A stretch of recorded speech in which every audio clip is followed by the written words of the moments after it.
Welcome back to my YouTube channel knowledge hub. আজকে আমি তোমাদের সাথে সম্পূর্ণ একটি নতুন টপিক নিয়ে আলোচনা করব। এক্সিস ব্যাংক যে মোবাইল অ্যাপ রয়েছে, এই অ্যাপ্লিকেশন আমরা ফার্স্ট টাইম কিভাবে ব্যবহার করব, রেজিস্ট্রেশন কিভাবে করব, মোবাইলের মধ্যে ইনস্টল কিভাবে করব, সমস্তটাই এই ভিডিওর মধ্যে থাকবে। পাশাপাশি ভিডিওটি ভালো লাগলে অবশ্যই লাইক করো, চ্যানেলকে সাবস্ক্রাইব করো, বন্ধুদেরকে অবশ্যই শেয়ার করো। অ্যাট ফার্স্ট তোমরা তোমাদের মোবাইলের প্লে স্টোরে চলে যাবে এবং সার্চ বারে জাস্ট লিখবে এক্সিস ব্যাংক। দেখো এখানে ইনস্টল বলে যে অপশানটি এসছে, এই অপশানটিতেই আমরা ক্লিক করব।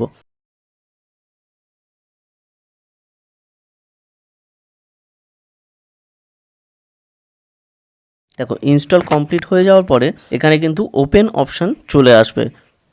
দেখো ওপেন অপশান চলে এসছে, আমরা জাস্ট ক্লিক করব।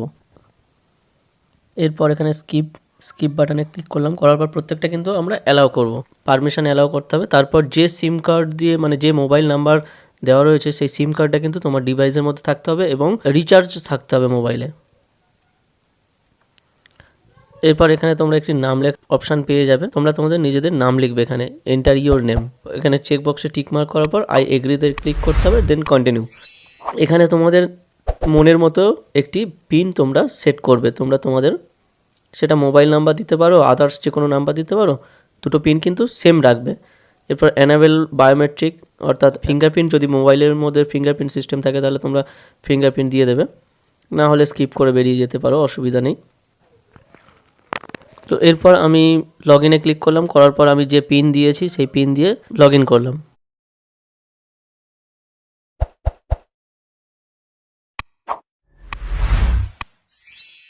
এখানে তোমরা দেখতে পাচ্ছ অ্যাকাউন্ট অপশান রয়েছে, এই অ্যাকাউন্টে আমরা ক্লিক করব। তারপর যেহেতু আমরা নিউ অ্যাকাউন্ট, তো কিছু পপ আপ আসছে, সেখানে নেক্সট করে আমরা দেখে নেব। অ্যাকাউন্টে ক্লিক করার পর প্রসিডে ক্লিক করতে হবে। এরপর এখানে কাস্টমার আইডি, অ্যাকাউন্ট ওপেনিং করার সময় কিন্তু কাস্টমার আইডি এবং অ্যাকাউন্ট নাম্বার দুটোই পাওয়া যায়, তো সেক্ষেত্রে সেই কাস্টমার আইডি এখানে তোমরা ইউজ করবে। কাস্টমার আইডি দেওয়ার পর এখানে ডেট অফ বার্থ যা তোমাদের ডকুমেন্টসে রয়েছে same date of birth input করবে।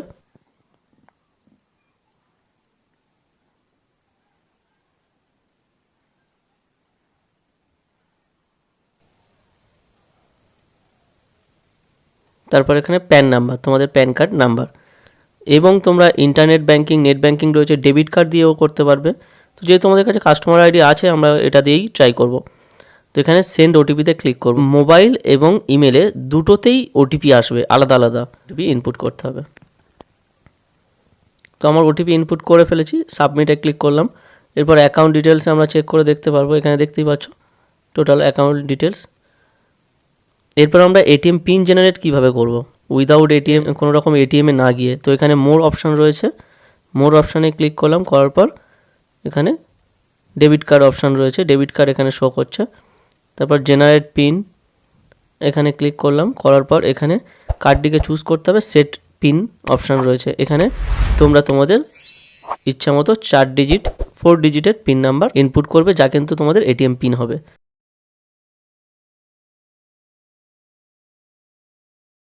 এটিএমে না গিয়ে তোমরা এটিএমের পিন মোবাইল থেকেই জেনারেট করে ফেললে।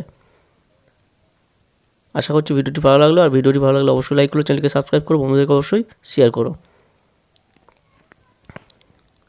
থ্যাংক ইউ, দেখা হচ্ছে পরবর্তী ভিডিও।